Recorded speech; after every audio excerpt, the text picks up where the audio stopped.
Ben bugün Ayla Çelik'in yanına gidiyorum.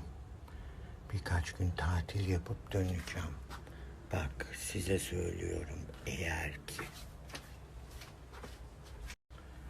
özellikle sana, ya bu nasıl yürüyorsun bunlarla tıkı tıkı tıkı tıkı tıkı tıkı, sana söylüyorum, eğer anneme iyi bakmazsanız sizin yani ağzınıza beni küfür ettirtme, sana söylüyorum, hepsinin başı.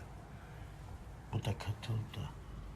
Bak, ona göre haberiniz olsun, anneme iyi bakın. Sen kapıda nöbet tutacaksın, dimdik. Dimdik duracaksın kapıda, dimdik, tamam mı? Seni de kapıya nöbetçi olarak koyuyorum. Eğer ki bak, geldiğimde buradan bir kıpırdamış ol, seni mahvederim. Sakın burada dur. Hiç elleşme. Nöbetçi olarak burada böyle duracaksınız, tamam mı? Aman.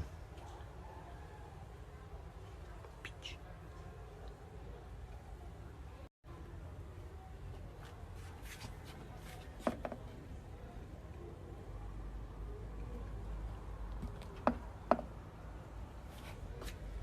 Bir işe yarayın.